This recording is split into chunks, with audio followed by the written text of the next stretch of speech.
What's up, everyone? Welcome to Season 2, Episode 12 of the Patel Kumar Show. I'm your host, Shivam Patel, coming to you live from San Antonio, Texas. And my co-host, Mr. Kumar, coming to you live from Mumbai, India. What a game we had last night, Mr. Kumar, between the Warriors and the Lakers. Lakers ended up winning that game, and we have such an exciting show planned for you today. We have two-time NBA champion Malik Rose, who's going to be joining us a little bit later. But before then, we're going to be breaking down the playoffs, as the playoffs are finally here, Mr. Kumar. But how's it going? You must be very happy about last night's game. First of all, namaste to all our viewers, and welcome back to the Patel and Kumar NBA talk show. The look on my face says it all, Mr. Patel. I was just happy that the Lakers won. The first half seemed like as if it's going to be a very, very tough call for the Lakers, but they regrouped, the defense caught up, and of course, that dagger three from LeBron. I called it out in the watch party that he's going to shoot those free throws, he's going to make a three and win the game for Lakers. And exactly that's what happened. So once again, congratulations to the Lakers for getting into the playoffs finally. They'll face the Suns. But I'm excited more for Malik Rose, as you mentioned, two-time NBA champion with the San Antonio Spurs and teammate of Tim Duncan and David Robinson, the Hall of Famers. He's going to be with us very, very shortly. So let's get on with the show tonight and talk about all the games that are coming up, the last games of the play-in, and of course, review our playoff matchups for round one. There's no time to waste, Mr. Kumar. Let's get going. So again, the play-in has been happening the last couple of days. On the Eastern Conference side, the Pacers ended up beating the Hornets. The Celtics ended up beating the Wizards. The Celtics advanced to play the Brooklyn Nets. And then the Wizards and the Pacers will play tonight. But more exciting on the Western Conference side, unfortunately, the Grizzlies beat my Spurs. It was a close game, but unfortunately, Spurs came up a little short. But the game of the night, like we said, the Lakers and the Warriors. LeBron hit that dagger, ended up beating the Golden State Warriors, and they're going to be playing the Phoenix Suns. And the Warriors and the Grizzlies are going to play on Friday for a win-or-take-all matchup, Mr. Kumar. Sure. I mean, I think it was as per expectations, but no, the game wasn't expected to be so close. Everybody called it out that it would be probably an easy game for the Lakers, but Steph Curry, man, he was firing it up. He was on video game mode, NBA 2K mode, with 37 points, and Andrew Wiggins with 19 points, or 19 or 21. I think 21, but a triple-double for LeBron James saves the game for the Lakers. And, of course, that three right when the 24-second shot clock was about to buzz, he just heaved it. He was like Arjun from Mahabharata. I mean, like you got to see those, when you shoot those arrows, he was like Arjun. You could see like three rims, and he shot the middle one. Oh man, he shot the Warriors right in the heart, ended their campaign. And yes, Lakers, what a performance last night. LeBron James, Anthony Davis had a really rough first half. They ended up regrouping. Me and Mr. Kumar in the watch party were calling for them to be aggressive in the second half, LeBron and AD, and they were. They did a great job of attacking the basket, getting to the foul line. They were making a lot more shots. They were getting their teammates involved. KCP, Caruso, they all had nice games, and Montrezl Harrell played really well too. So overall, the Lakers, I think, just wanted it more at the end, just played with more intensity in the second half, and their defense really ratcheted up, Mr. Kumar. They forced the Warriors into a lot of turnovers, made them uncomfortable on the offensive end of the floor, and really forcing turnovers and getting the Lakers easy transition points. And I think that was a difference in the game. Yeah, and I think the defense, nobody really talks about Wes Matthews, Caruso. He was the closer. THT, I'm surprised that THT didn't get a lot of minutes to play in this game. But I think Caruso, Wes Matthews, Anthony Davis, and LeBron James, when there was a stats when they're on the court, they're like plus 19 together on defense. So that's what got it done for the Lakers. And unfortunately, the Warriors have one more chance to play against the Grizzlies. Expected to beat the Grizzlies. They just beat them a couple of days ago, the last and final game of the season. But Valanciunas was a monster today against the Spurs. 23 points and 23 rebounds. I mean, that's insane. That's insane numbers. Yeah, the Spurs had no big that could stop him. He was just eating. He's big, he's powerful, he's aggressive. He was just eating on the rebounds, feasting on the Spurs. It was feast or famine, basically, for Jonas Valanciunas.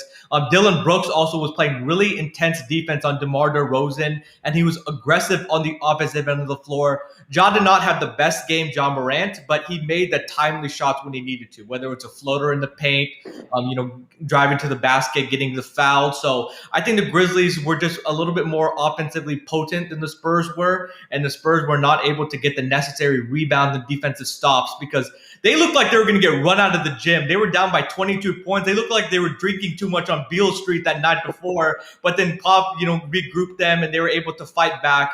But it was a great season overall by the Spurs, but major props to our friend Coach Jenkins in the Grizzlies to have a chance to make it in the playoffs. Yeah, congratulations to Coach Jenkins. But I think the $1 million question is going to be for the Spurs, whether they're going to re-sign, DeRozan, or he's going to ship out from the Spurs. And there's also a lot of speculation that this could be probably one of the last games that Popovich coached the Spurs. But that's been going on for the last couple of years. Every time, exactly. There are rumors that he's probably going to quit or retire from coaching. But I personally don't see that happening. I think they may get a good draft pick, and which can do wonders for this team. They're just in the cusp of qualifying for the playoffs, and probably next season they can get it done. But the question is going to be about DeRozan, whether he's going to stay in San Antonio. I think there's a possibility that he could, Mr. Kumar, because he likes playing with the young players. He's the alpha dog for the Spurs. If he goes to a team like the Knicks, also have like $50 million of cap space this offseason, he would not be the main guy. Julius Randle would be. If he goes back to the Raptors, it will be between him and Siakam. There were some rumors that if Lowry takes a little bit less, that he would be willing to go back to Toronto, but we'll see. I think overall the Spurs need that player, though, that really takes them over the top. DeRozan is the guy that they can throw the ball down to and get a bucket for them. So if they lose DeMar DeRozan, they're going to have to be active in free agency. They need a big, there's some rumors that they're maybe going after John Collins or Lauri Markkanen because they have $50 million in cap space because they need an athletic big. They got annihilated by Jonas Valanciunas last night. I don't think they should go for Lauri Markkanen. He's too injury prone, and I don't think he's ever played a full season. But let's leave that to for the end of the season when we speculate as to what's going to happen. But let's move on to our analysis of the round one matchups for the East and the West. Let's get up with the East to start with. So of course we have Philadelphia, who's ranked 1, and they'll be playing the winner of the Wizards and the Pacers. Then we have the Knicks. The Knicks qualified for the playoffs after a really, really long time. Yeah, Knicks and the Hawks are going to be the 4-5 matchup. Of a long time the Knicks have qualified, over a decade since they won a playoff series. The Hawks, they were in a rebuilding phase. They're finally back in the playoffs. The Milwaukee Bucks and the Miami Heat, the 3-6 matchup. If y'all remember last year, the Miami Heat ended up eliminating the Milwaukee Bucks in the second round of the playoffs en route to the NBA Finals. And then the 2-7 matchup, Brooklyn against the Boston Celtics. Jason Tatum dropped 50 points in that play-in matchup against the Wizards, so he's coming in hot. And let's see, whether they could keep that chemistry, the Brooklyn Nets, between KD, Kyrie, and James Harden. So that is the Eastern Conference matchups. The Western Conference matchups is going to be the Jazz and the winner between the Grizzlies and the Warriors. The Clippers and the Mavericks, who played a 6-game series last year, which the Clippers ended up prevailing and ended up losing in the second round to the Nuggets. The Nuggets and the Blazers, who a couple years ago, they actually played a 7-game series, and the Blazers ended up winning in Denver in a Game 7 en route to the conference finals that year. Then the 2-7 matchup. The Lakers are not your ordinary 7 seed, but they're going to be going against the Phoenix Suns, who have had such a great year under Chris Paul, DeAndre Ayton, Mikal Bridges, Devin Booker. So that's going to be a very intriguing matchup. But really quickly, before we get our analysis into this playoffs, Mr. Kumar, what is your final predictions for the play-in? Just quickly, Wizards, Pacers, who do you think is going to win that game? I think for me, the Pacers look stronger only because Sabonis is back. And I think Beal and Westbrook are a little bit banged up. I don't think Beal, since he returned from that hamstring injury, has been really effective for the Wizards. We saw in the last couple of regular season games as well that, his shooting is way off. He's not the same player that was at the beginning of the season.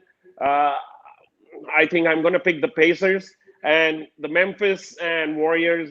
For me, it's an easy choice in the Warriors.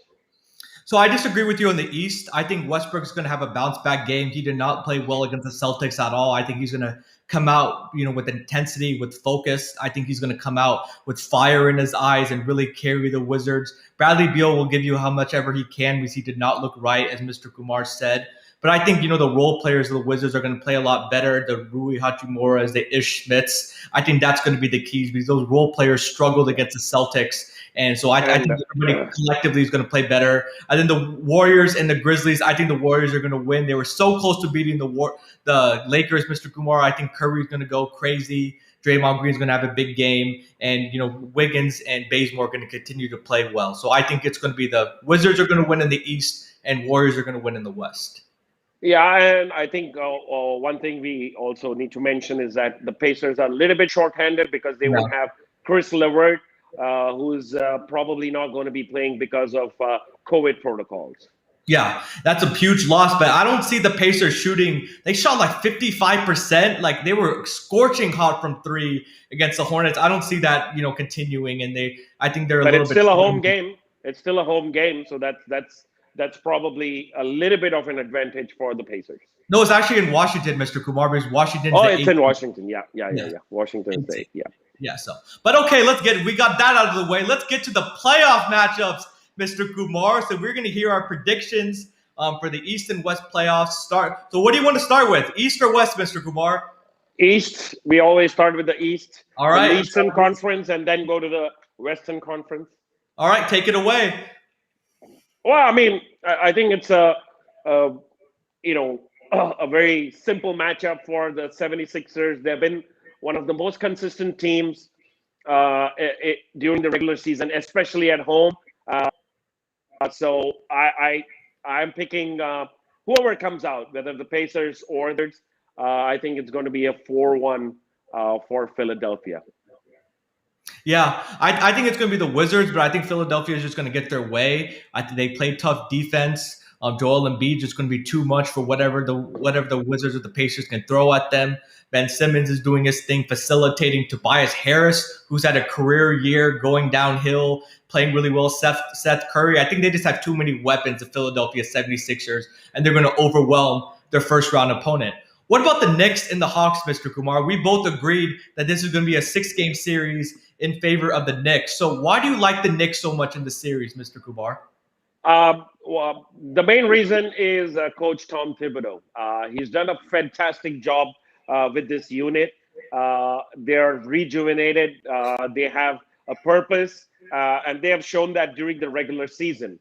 Whereas the Atlanta Hawks have been inconsistent. They've had times where they've gone on a streak. There have been times when they've gone on a losing streak. But they've done well once Nate McMillan took over the coaching job mid-season. But I still feel the Knicks have a stronger lineup, especially with Julius Randle, R.J. Barrett, even Bullock. And and the momentum, of course. What has happened during the regular season with the Knicks, I just feel they are a lot more consistent than the Atlanta Hawks. I agree with you. And a lot of the inconsistency with the Atlanta Hawks is they're just young. And they've had to deal with a lot of COVID protocols. But Trae Young He was a borderline all NBA player this year. He missed some time.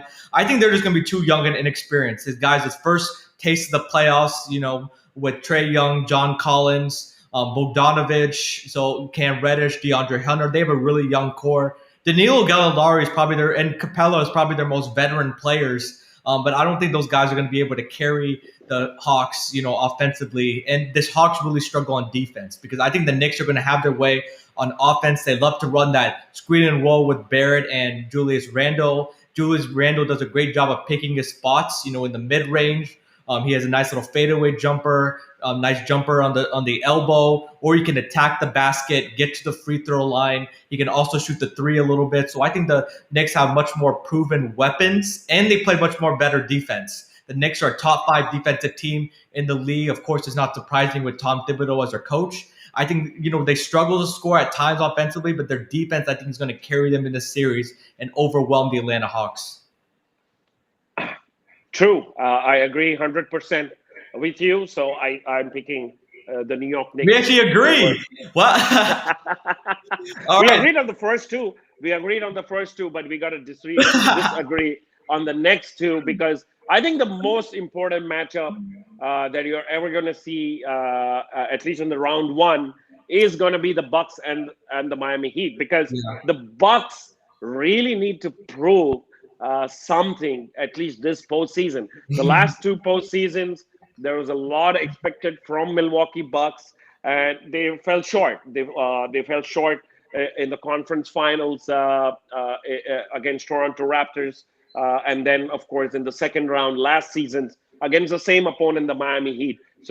But the only reason I'm picking the Milwaukee Bucks this time is because they have a better team than what they had the previous seasons.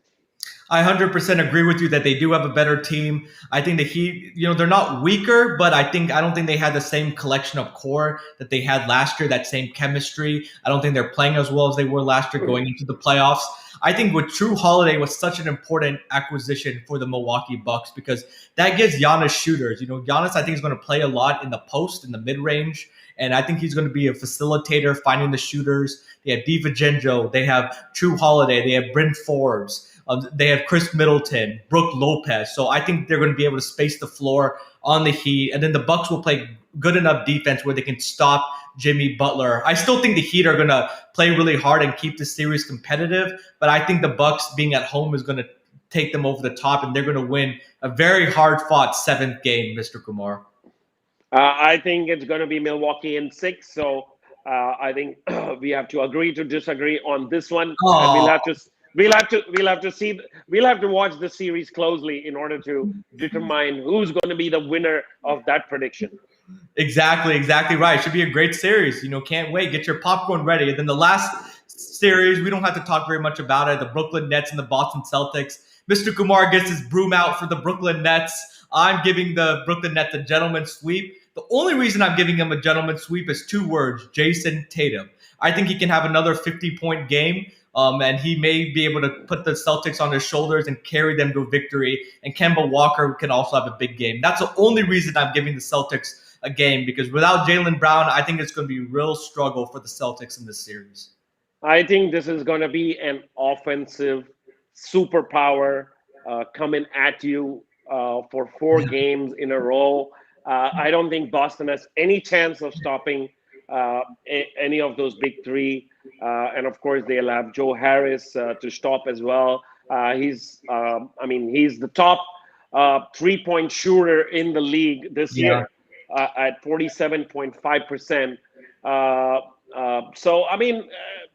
I don't give Boston any chance, especially with Jaylen Brown out for the season with a fracture of the wrist.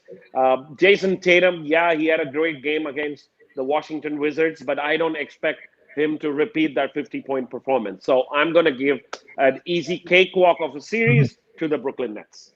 Yeah, I can see that either way. Happening, we'll just see. But I think it should be a one-sided series. I think that's at least me and Mr. Kumar agree on that. So let's talk about the Western Conference matchups. A lot more exciting. in the West. Let's start, with the 1-8 matchup is going to be the Jazz and most likely the Warriors. We're going to show our predictions in just a few seconds. The 2-7 is going to be the Lakers and the Suns. The 3-6 is going to be the Nuggets and the Blazers. And as I said earlier, you remember a couple years ago, Mr. Kumar, that series went 7 games, and the Portland ended up winning in Denver. So we'll see Dame against Jokic. That should be a very interesting matchup. And then 4-5 is going to be the Clippers and the Mavericks, a repeat from last year's first round, which the Clippers ended up winning in 6 games. So I'm excited. Which matchup are you most looking forward to watching? You don't even need to ask me. I'm only going to look out for the Lakers, right? I was hoping you were going to be objective, but it's all right. No, I understand. Yeah. Well, I mean, first of all, congratulations to the Utah Jazz. I mean, they've been definitely the top team during the regular season ball game. I personally feel the Utah Jazz might be thinking, let it be the Memphis Grizzlies so that we can have an easier first round. Because if I think the Warriors can give a little bit of trouble to the Jazz, I think they can disrupt the plans because they have that championship pedigree. They have a championship pedigree coach, and they've been in this situation before. So the Warriors can really give some trouble. But if it's if it's the Memphis Grizzlies, I'm going to go for 4-1 Utah. If it's the Golden State Warriors, I'm going to go for 4-2. So I should have put my pick as like 4-1.5, So, but unfortunately, I can't call that half. But I still think the Utah Jazz have the firepower to win the series against whoever qualifies from the play-in tournament. I agree with you. I think it's going to be the Warriors, but Utah Jazz are going to be without Donovan Mitchell, who's going to be reevaluated next week, going into the playoffs. So hopefully he can come back from, I think he had an ankle injury, something like that, something lower leg injury. But I think the Jazz just have too much offensive firepower. Clarkson, 6-man, Joe Ingles, 6-man, Bogdanovich, Rudy Gobert, I think O'Neal. I think that they just have too many. Conley, exactly. So I think that they just have too many weapons. I think they have just too much firepower, and then they play good enough defense where they can easily let their offense carry them in this first round series. And I think that they're going to be at home, which they play really well at home. They have the best home record in the league, and I think that's going to be too much for whoever the 8th seed is going to be to overcome. True. And the Clippers and Mavericks, the 4 and 5 ranked teams in the West, I think it's going to have the same story as last season with the Clippers winning 4-2. But I don't think, the series is going to be as close as what it seemed like last season. Well, I know maybe Mavericks are going to win maybe 1 or 2 games at home or something, but I just feel the Clippers have definitely improved their roster, and they are the top ranked team in terms of 3-point shooting. They're the top ranked team in terms of free throw percentage, and the regular season, Paul George has been great. Kawhi Leonard has been great. Reggie Jackson, even Luke Kennard, they've been shooting the 3 well. So I just feel that the Clippers have a little bit better team this year to beat the Mavericks. I think you said it exactly right when you're highlighting the Clippers' depth. The Clippers have a lot of depth. They're number 1 3-point shooting team, number 1 free throw shooting team, as Mr. Kumar said. I think that's going to be too much. They have 2 bona fide superstars of Kawhi Leonard and Paul George. They have Rondo, who they finally have a point guard this year, Mr. Kumar, that can settle the team down, who's a great leader, who can hold Kawhi and Paul George accountable on and off the court, who will get them in the right positions. Last year, Kawhi Leonard and Paul George had to facilitate and create their own shots. Well, this year, Rondo knows what spots they like to get the ball in. He's going to facilitate to them, get into their open shots, so all they got to do is just make the shot. I think Rondo's going to make such a difference this year. I think the Clippers are going to have the advantage because they're going to have home court, and you don't know the status of Kristaps Porzingis. I know he's been very injury prone, and I think they have enough bodies to throw at Luka Doncic where they will be able to shut him down enough to be able to hold the Mavericks at bay offensively. True that, and I think once again the toughest matchup is going to be the Denver Nuggets and the Portland Trailblazers. Uh, I'm picking only two games for Portland. Once again, because of the inconsistencies, with Portland. Denver Nugget definitely Jokic has been an MVP performer this year, and most likely going to win the regular season MVP award as well. Um, I think the matchup wise, I mean, Portland has the firepower in terms of probably beating the Denver Nuggets, but I just don't know whether they have it in themselves to believe that and beat this Denver Nuggets team.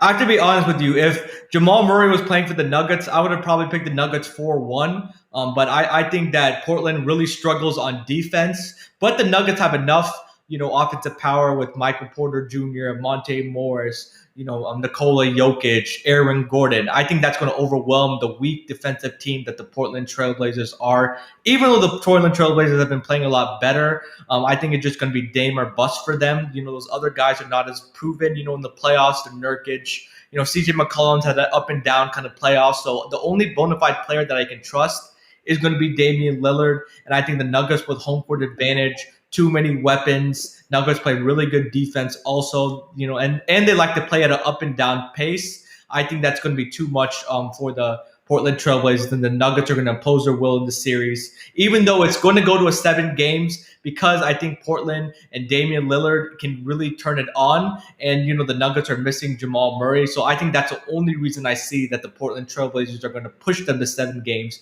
but the Nuggets are going to get their revenge on them and then end up prevailing in the series. I think we're going to see a couple of Dame times in that series.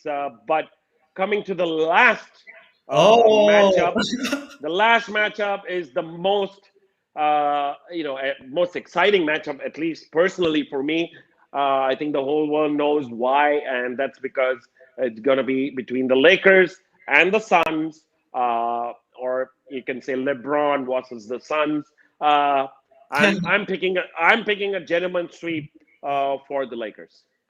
See, I think that I would have picked the gentleman sweep for the Lakers too, but I like Chris Paul's answer, in the last game of the season, asking like, hey, if you guys get the Lakers, what's your response? And he was just like, hey, we got to beat the best to get to the best. So in order to get to the championship, you're going to have to beat the top team. And it's better to get the Lakers early when we still don't know, with LeBron James having to play that extra game, that ankle with Anthony Davis, they're still a little rusty. And I think the Suns can take advantage of that. And Chris Paul is a nice veteran point guard who can really calm the Suns down and has a lot of playoff experience. But it's just going to be too much Lakers. The Lakers have the 2 best players on the floor at all times in this series. I'll give the Suns 2 games because I think that Devin Booker could go crazy. Aiden could go crazy, maybe get Anthony Davis in foul trouble, but it's just going to be too much Lakers. Lakers are rolling, and it's an unfortunate situation for the Suns. Your reward, Mr. Kumar, for having such a great year is you get to play the Lakers in the first round. Well, I mean, the Utah Jazz and the Suns and the Clippers, of course, who, according to speculation, in order to not match up with the Lakers. But I think everybody is going to be scary about playing the Lakers only because, of course, one is because of LeBron James. And second is, I think their defense, when the playoffs start, the defense is going to be much more intense. And, defense wins you games during the playoffs. The game's a lot slower.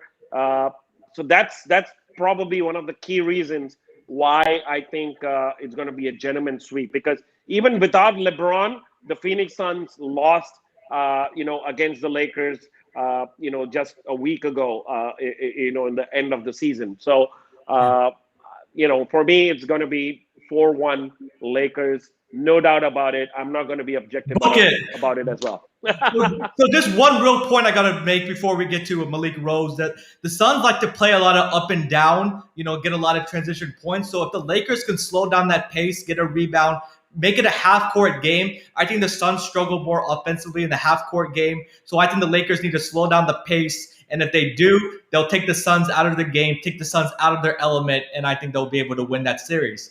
But Mr. Kumar, we have Malik Rose that's going to be joining us in just a few minutes. Let me just give a quick little intro, about Malik Rose. He had a 13-year playing career in the NBA. He played for the Spurs, Knicks, and OKC Thunder. He won 2 championships with the Spurs in 1999 and 2003. And after he retired from basketball, he was a color analyst for Fox Sports Southwest, MSG Network, and also a color analyst for his hometown Philadelphia 76ers team. He was the manager of the basketball operations for the Atlanta Hawks before becoming the assistant general manager for the Detroit Pistons, and now is currently the vice president of basketball operations for the NBA at the league office. So without further ado, let's welcome Malik Rose to the program.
Ladies and gentlemen, let's welcome the one and only Malik Rose to the Patel and Kumar Show. He had a 13-year playing career, won 2 championships in 99 and 2003 with my San Antonio Spurs. So, Malik, welcome. Hey, thanks for having me, guys. Really excited to be here. Thank you for that warm introduction as well. Thank you so much. It's such a great honor, especially for our audience here in India. It's so exciting to see a former NBA player and, of course, a 2-time champion. And the only reason Mr. Patel is happy is because, you're from the San Antonio Spurs. Because today morning, he was like rooting for Warriors, and I just end up like having some bragging points because the Lakers won. This is that time of year. This is when everybody gets to trash talk about their teams or talk about how their team is building for next year. But the playoffs are here, man. It's really, really exciting. So I can only imagine what you guys are going back and forth about. You're easing my pain, Malik. After the tough loss with the Spurs last night, at least I get to reminisce on the old, the good times, the 99 championship, 2003, the 5 championships that the Spurs had. So it's good memories, bringing you on of the OG San Antonio Spurs. All right, it's my pleasure to be here, man. Thank you again for having me. For sure. So let's talk about first of all, you're in the San Antonio Basketball Hall of Fame. So, congratulations for that. That's a little signed jersey that Malik Rose had that is in the Hall of Fame. But let's talk about the NBA Hall of Fame, or the Basketball Hall of Fame, I should say. Tim Duncan and was inducted into that, and he was inducted with, David Robinson. So what are your thoughts about Tim Duncan being in the Hall of Fame? I'm very happy for him. I think it's, his just due. Like, I think he's the best power forward to ever play the game.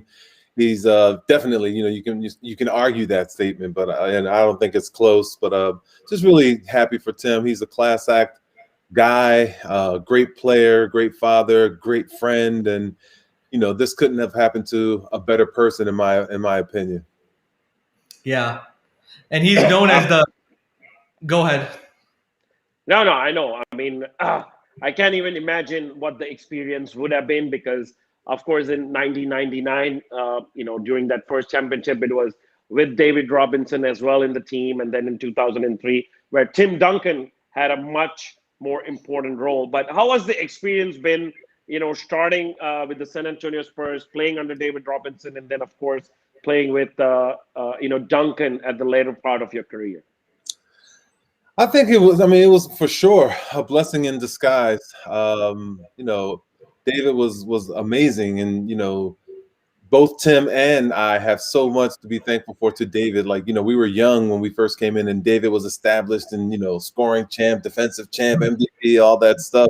So we very much learned, how to be professionals from watching David and being lucky enough to come into the NBA under his tutelage. And, Tim had slightly better skills than I had. So, his trajectory went a different way. But, I think his trajectory was maxed out, or he got as high as he possibly could have gotten, both of us, because we were nurtured and taught by such great veterans as David Robinson, Sean Elliott, to say and just name a couple. Like, we were really, really lucky to come into the Spurs when we did. Yeah. And, Tim Duncan, is known as the big fundamental. He's a quiet assassin. He doesn't say much, but it lets his game do the talking. So kind of tell us about how that experience was in the locker room, with Tim Duncan. How was that communication like? How was his drive for basketball? So it's weird. A lot of people ask that question, and they say the same thing about Pop. What are they like? What are they like behind closed doors? They're totally different. Like, Tim is quiet. Like, Tim is not like the most, talkative person, but he's nowhere near as quiet as he comes off in the media. He doesn't like talking to the media. He doesn't like talking to people about stuff like that. But when you get around him in a locker room setting or on an airplane or on a bus heading to a game, the guy, he talks. And he's very funny. He has a quick wit about him. He has a great sense of humor. As you can see, the style is a little bit lacking. His sense of style with clothes may lack a little bit, but Tim is a great guy. He's funny. He's thoughtful, outgoing. He's a great video game player. Like, I might be dating myself with some of this, but we played games like, Street Fighter and Tekken Tag and all those, older type games. And he was like really, really good at those games. So, he's a great guy, man. Like, I'm very happy and blessed that I got a chance to call him a friend. Yeah, but I mean, of course, as you mentioned, Coach Pop also. I mean, he comes as such a serious guy. Especially during press conferences, he'll have these one-word answers. But I mean, is there any like a funny story about Coach Pop that you can tell our audience, which gives a little bit a different narrative about Coach Pop? I mean, there are tons of funny stories. I mean, I can't share them all, but I think a story that kind of, talks about who Pop is. So Pop comes off as this really terse and serious and, succinct type of guy, like one-word answers, like you said. And, that's just, again, he doesn't like talking to the media, especially about something he's an expert in, and he's questioned by guys that are not experts about why he's doing certain things. So, that's always funny. But Pop is very, very thoughtful. Pop is super, super smart. And there's more to coaching than just what you see on the floor. There's more to coaching than just calling out plays and making substitutions. Basketball, like many other, all the other sports and many other industries in life, is a relationship game, a relationship business. And if you want to, have like Tim go out there and play through injury and play through pain, or spend time away from his family and make the sacrifice. And you guys, I mean, you're down. I mean, Kumar Patel. I'm sorry. You're down in San Antonio. Yeah. I'm sorry, Shivam. You're down in San Antonio, so you know how hot it is in the summer there. Oh my God, it's crazy. It's crazy. Yeah, so you got to work out in the summertime on the track and make those sacrifices. You have to have a certain relationship with a guy, to make him want to do those things and then go out on the court and perform for you. So Pop is really, really great at building relationships. Like, half the time he talks to you, probably more than half the time he's talking to you, it's not about basketball. It's about life. It's about, what's going on in the world, your family. He's always trying to educate you on something. There's a book he wants you to read or an article he wants you to read. And what makes him special, I'm from a certain demographic. I'm from an inner city. Tim is from an island. Some of the other Spurs are from overseas in other countries. He always has something that's germane to where you're from, be it like an inner city with me or an island, story or social story for Tim, or something international with those guys. So I just really found myself loving the way Pop used life circumstances and just real life non-basketball stuff to connect with players. I thought it made our bond tougher, and it really helped us when we got into some hot water in opposing gyms, like when we were in LA or Dallas, or we had a big game and we had to bind together and fight our way out of it. Those relationships helped us accomplish those things. I think you're exactly right, Malik, because as you see, Tim in his Hall of Fame speech was pointed to Pop like, hey, you're not only as special as a coach, but you're special as a person. Because we talked about more things than just basketball, life in general.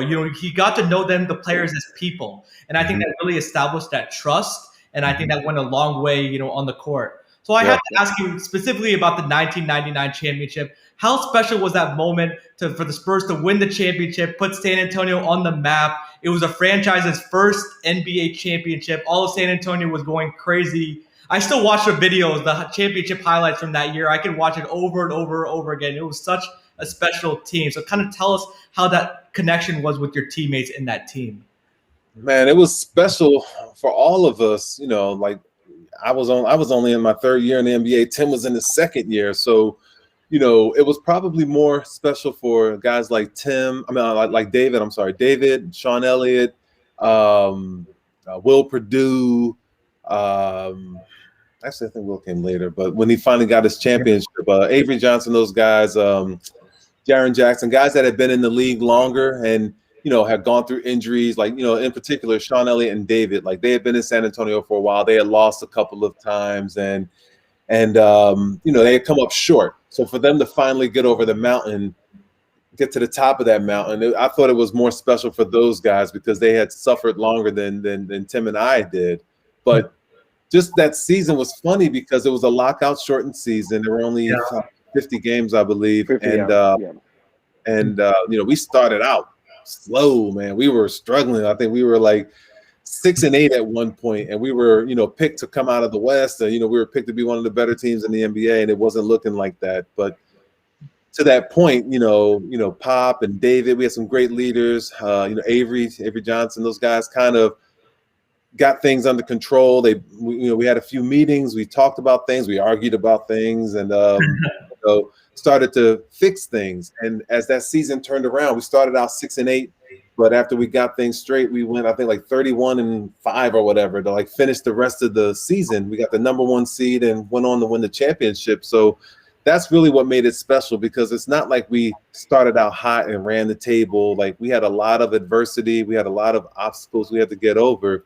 But that's where those relationships came in. Like in those arguments, those meetings we were having, some things were said that, if you're not tight, if you're not a good team, you don't respect the person that's next to you, or you don't love the person that's next to you, some of the things that were said in those meetings and some of the challenges that people issued out to other people wouldn't have gone the way they did. We would have gotten into fights and our team would have imploded, but we were all men. We took the constructive criticism. We all, looked ourselves in the mirror, took the challenge, and we overcame. And that's really what was one of the sweeter moments for me, is like, looking back at all the things you had to overcome and get over, all the sacrifices you had to make. And then when you're holding that trophy or you get your ring, you're like, this is what it was for. This is what all that was for. And it turns out to be worth it.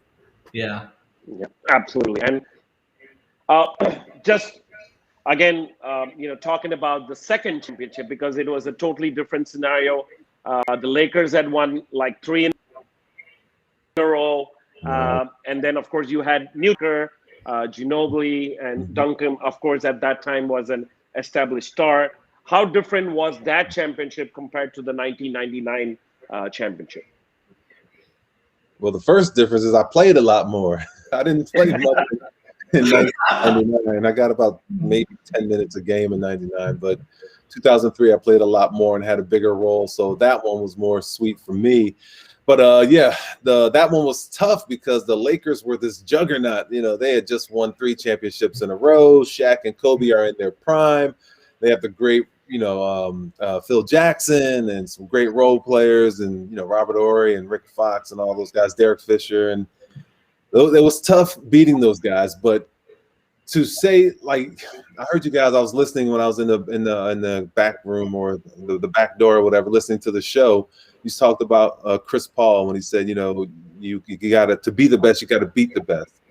And for me, that made the 03 championship that much sweeter because no one could touch the Lakers. And not only did we beat them, we beat them in LA. We clinched in LA on their home court, which is like the ultimate like egg in the face. So not talking down about those guys at all because they were like the ultimate competitor and they were the ultimate challenge, but beating them, ending that three-peat, right there. That was like, that was the moment there. Kobe, he was crying in there, him and Derek Fisher. And I just told him, I was like, it was just, we got you this time. It was our turn. We'll see you next year. And that's what it was during those times. Like it was either going to be the Lakers or us coming out of the West. And we had some special battles and just beating them in 03. That wasn't even the Western Conference Finals. That was the semifinals, I believe. Yeah.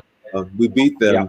And we were so high. I just remember we had to come down off that high to get ready for Dallas because we still had more games to play. But that was a special moment. Yeah. And how was that like? You had different teammates in 03. Of course, you had Parker, Ginobili, in addition to Tim Duncan. So kind of how was it like playing with those guys? It was great because, one, they're great guys. In particular, all of them were. But, Bruce and Manu and Tony. Manu and Tony in particular, they were younger. They were a little younger than we were. So not much, just a couple. Tony was a few years, but Manu was around our age. But they were new to the Spurs, and they were coming in. And just the way David and Sean mentored Tim and myself, like we had to mentor those guys. We had to help them get through their first, 6-game series or, first series on the road or something like that. So watching those guys compete at that high level and overcome adversity the same way they did, like we talk about those 3 Lakers championships. I remember like at least the third one, like Tony was, he struggled a little bit with the pressure those guys would put on you. So, watching him grow up and be able to handle that this go around was special. And, those guys went on to have great careers, as we all know, but just watching those guys grow the same way we had to grow when we were younger was something that stood out to me. Mm-hmm. Sure.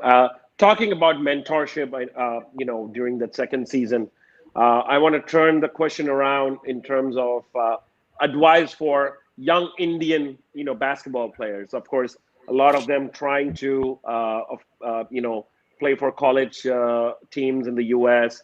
One guy, Princepal Singh, he played for the G League Ignite team. So what kind of, and it's also because their role is going to be a little bit similar to yours, like a role player. Then the Indian basketball player is not yet ready to become a star like Yao Ming or something, but when they come into a team, they're going to be role players. What kind of advice specifically would you have for people like that? Because they're going to see less minutes. They're going to probably not play in, crunch time and stuff like that. Well, that's a possibility. It's a possibility that's their role, but you never know what can happen. Like if you could say the same thing for, me coming out of the neighborhood I came in. Like, I don't want to limit anyone's thinking. And I say this to all children that I speak to, all young people that I speak to. It's like, don't limit yourself because you can't make it to the NBA if you're limiting yourself. Like you have to think big. You have to dream big. You almost have to be a little crazy to think you can become one of the best 450, 500 players in the world. Like the best 500 players in the world, like out of tens of millions of people that are trying, like those are like crazy odds, but it's possible. That's what I want to share with them. Like anything can happen. Like just put your heart and mind to it. It sounds cliche-ish. It's like, you've heard it before. People say it all the time, but it's true. You have to believe in yourself and you have to work at it. If you want it bad enough, you will work harder and you will go through the hard work you have to go through to get there. So believe in yourself and know that anything is possible. You bring up names like Princepal Singh and for me, I get excited about that because that just shows how much the game is expanding on the globe. Like, soccer was is probably still the global sport. Everybody around the globe knows what soccer is, but basketball is really, really closing the gap. It's like it's growing around the game. Where the NBA game can be seen in over 270 countries in the world. So it's like hearing that there are young kids in India or China or Africa or wherever that they love the game and they want to play. And you guys have a success story. You guys now have somebody that kids can look up to, and kind of it's like it's real. They can almost like touch it, like it's real. I can make it with Prince Paul. So believe in yourself and go for it, because anything is possible. Great advice. Just a follow-up question. I know you had a very limited interaction, I think, on Zoom with some young Indian basketball players through, I think, NBA India. How was that? Yeah, experience? I mean, so that one got canceled, but I've done tons of them in the past. It's been great. Like, I get excited talking first and foremost about the game of basketball. I love it just like you guys, and I can talk about it all day long. But being able to talk with kids, in particular the Indian kids, it really, like right now, like especially like the whole thing that's going on. You guys know for sure, like the whole COVID outbreak that's going on in India, and things are hard right now, and it's bleak. People are struggling and hurting, and thankfully, relief efforts are underway, and hopefully we can get to the bottom of that and start to come out of it for our Indian family. But it's if I can use basketball or something like this show, you guys, I can come on you guys' show and help take people's minds off of the realities they're going through right now and the struggles they're having with COVID, then it's worth it. Like I said, I love talking about basketball. Like, you guys are cool, like, being with you guys. But if this, 30 minutes or whatever, 45 minutes, however long we go, help somebody cope with what they're going through in India right now, then I do it all day long. And I really, like the rest of the NBA family, we send our heartfelt sympathies and prayers out to everyone in India and around the globe that are just fighting and still dealing with this, the COVID pandemic. I mean, it's hard. Hopefully the numbers keep trending the way they are. We can get out of this as a planet. Yeah. But, hang in there. We're praying for you guys, and we're with you. For sure. Yes, thank you so much. Thank you. A couple more questions, Malik, before we get into our rapid fire section, which is going to be very spicy. But the Spurs are known, as a trailblazer for like welcoming international players. They had, of course, Manu Ginobili, Tony Parker, etc. The list can go on and on and on. So what is one trait of international players that you've noticed that is different from NBA players, like that were born here in the U.S.? Wow, that's a good one. Well, the talent levels, is pretty similar. Like I said, to get to the top of the NBA, you have to be one of the best in the world. One of the things I think I've noticed, and this is just me speaking, I'm not speaking for the NBA or any team or anything, but I think one of the benefits to growing up abroad is you get to the pro ranks faster. Yeah. And, I read stories about, Tony Parker. Like Tony Parker, when he was in France, they had like a special school for all the top athletes, be it, volleyball, baseball, football, swimming, whatever. The top athletes go to a certain school and they get specialized expert training.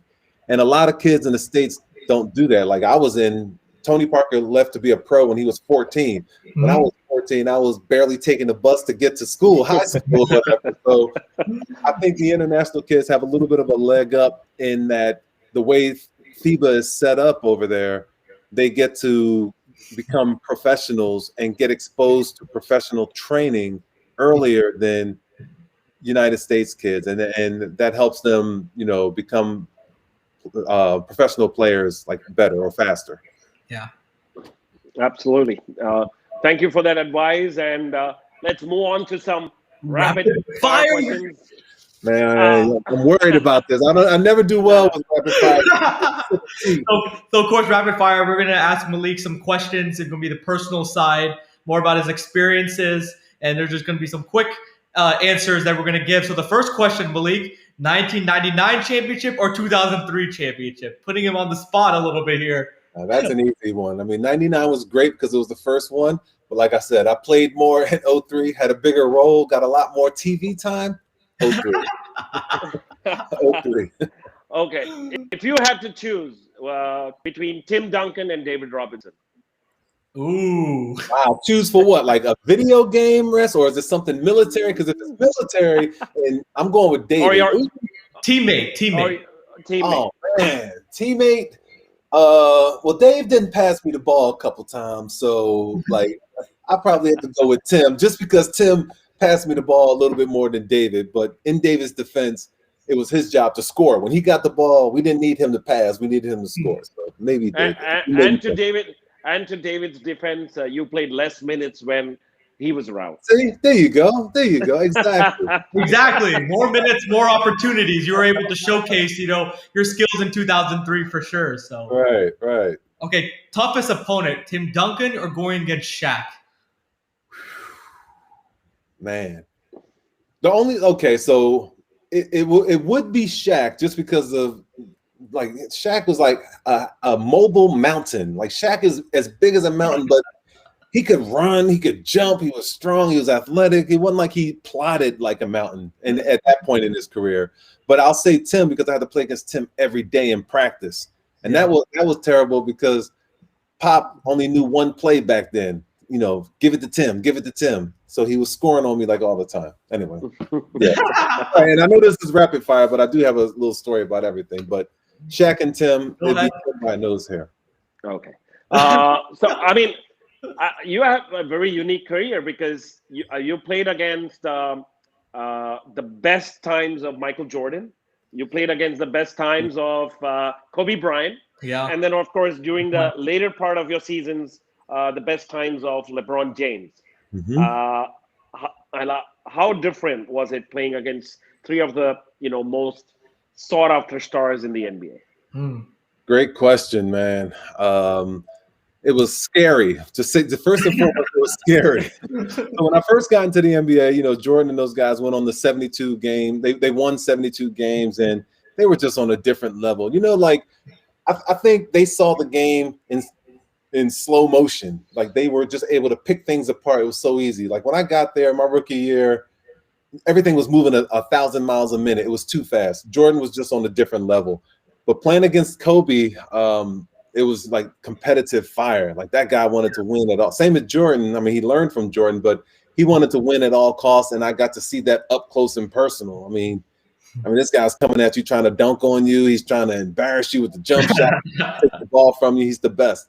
And then, seeing LeBron towards the end of my career, you just see like, it's almost like, Magic Johnson and Michael Jordan got together and had a kid. And it's like, you get LeBron, and it's like, you get this 6'8", 6'9", 260-pound, 270-pound freight train that, any night he goes into the gym, he's the fastest guy in the gym, or he jumps the highest, the most athletic guy in the gym. And at 6'9", 260, you just don't see that. So it was more like you're in awe of what you see with LeBron. But three great names, three great players, and I never thought of it that way. But wow, I did get a chance to play against all three, man. Really, really lucky. Yep, 3 all-time greats, right? Yeah. In all different eras, you're gonna see them in their prime and everything. So, Yeah. All right. So let me ask you this next question, Malik. What do you like better, the color commentary job? I know you had some gigs with them, or front office job.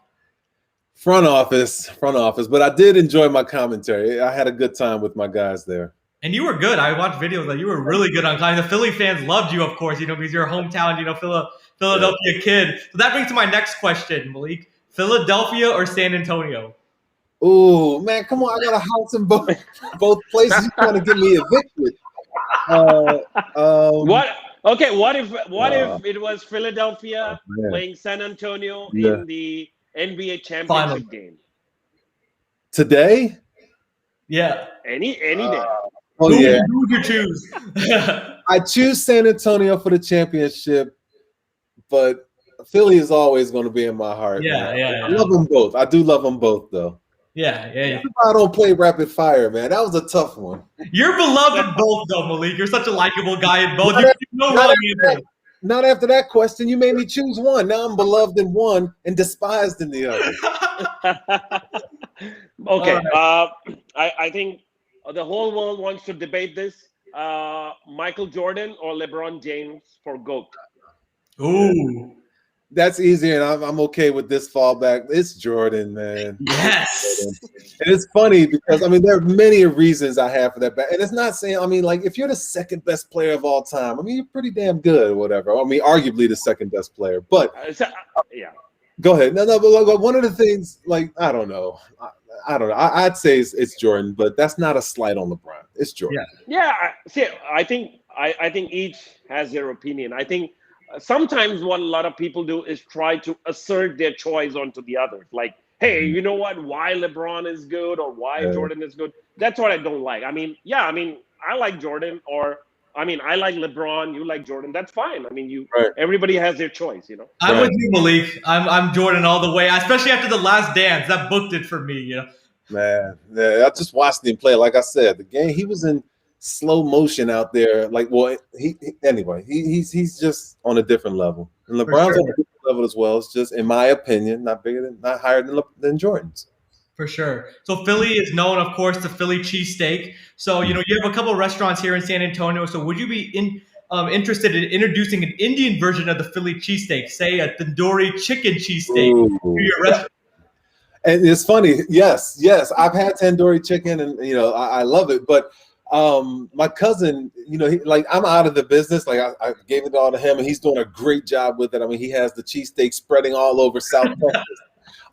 But he does like change it around. Like, he doesn't just stay with just a basic cheesesteak. He there's like a Mexican cheesesteak, there's an Italian cheesesteak. I'm gonna tell him that, and he's creative enough. He'll come up with something to make an Indian cheesesteak. He'll do it all. Nice. So if you had to choose between the Philly cheesesteak or tandoori chicken, what would you go for? What's your go-to? It'd be the Philly cheesesteak, but I am eagerly waiting to see what the tandoori chicken cheesesteak tastes like. You can't go wrong with either, right? No, sir. Yeah. But last and final question. This is the most difficult one. Oh, man. You got to choose who's better. Is it Mr. Patel or is it Mr. Kumar? Oh, man, I'm sorry. It's breaking up. The picture is going out, and can you guys hear me? We can hear you. We lost you. Well, being as though I had to pick Philadelphia over San Antonio a minute ago, I'm trying to make up to my San Antonio fans. I'm going to go with Shiva just because he's in San Antonio.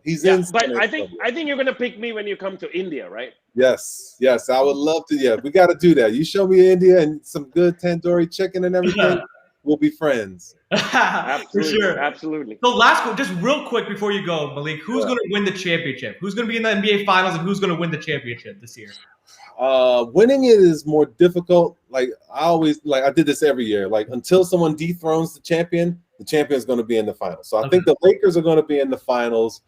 I'm kind of hoping. I have a lot of friends with the Milwaukee coaching staff because they were with me in San Antonio. But I kind of hope Milwaukee gets there. But Brooklyn is looking real tough. Like, if Brooklyn's healthy and kind of playing on, hitting on all cylinders, it's going to be hard to see anyone beat them. So I think it'll be the Lakers versus Milwaukee, Philly, or Brooklyn. Milwaukee, Philly, or Brooklyn. All right. Okay, we can give you that. I thought you were going to choose the Philadelphia. Me too. I just assumed he was going to say Lakers and Philly. That'd be nice, man. It'd be like, that's back when I fell in love with the game in '83 when the Sixers finally beat the Lakers in the championship. I was 9 years old. I'll never forget it. I was always playing, but I really loved it then. It'd be nice to relive that. So if that happens, let's just say I won't be disappointed. Yeah. You would be probably sitting front row in Philadelphia. Man, I don't know about front row. Like, I work for the league and we get great tickets, but I doubt I'll be front row. I'll be in the building. Put it like Mr. Kumar, he would have his own suite. He would have his own little custom Philadelphia suite. He's royalty down there. Believe it. Oh, man. I hope if it happens, that'd be a great finals. That'd be a great finals. Yeah. Well, but next time, but next time I'm in the US, I'm calling Malik Rose for tickets to the NBA games. Give me a call. You guys have my number. All right. Yes, thank you. Thank you very much, Malik, again for coming. It was an honor to have you on. It was great to hear your perspective and your experiences. You had such a great career, and you're doing even more amazing things, off your court, and with the NBA. So thank you for all the work that you're doing. It's my pleasure, man. Thank you guys again for having me. It's been fun. Let's do it again. Yes, sir. Thank you so much, and we just hope the pandemic ends soon and you're Yeah. able to come visit India. That's going to happen. That's going to happen. That's going to happen soon. Let's make it happen. Yes. Yes. Thank you. All right, Thank guys. you so much. Good luck. Bye-bye. Wow, Mr. Kumar, that was a lot of fun. That rapid fire was awesome. So we were able to hear some personal side about Malik. As we're getting ready to wrap up on the show, we have a couple of Indian basketball news that we wanted to get to before we wrap up the show. So I'll let you take it away, Mr. Kumar. Yeah, I mean, we don't have like a very special Indian section as such. Just a quick. We just dribbled the spices a little bit on the Indian news. The good news is that Amritpal Singh would have ended his drug ban yesterday. That is, yesterday, and he'll be eligible to probably represent India in the upcoming qualification games for the FIBA Asia Cup. So that's good news. It is. And the other good news is Indian basketball players don't have to worry about participating in the 3BL anymore because that's going to be that's recognized by the Basketball Federation of India, and it is the first professional league, basketball league.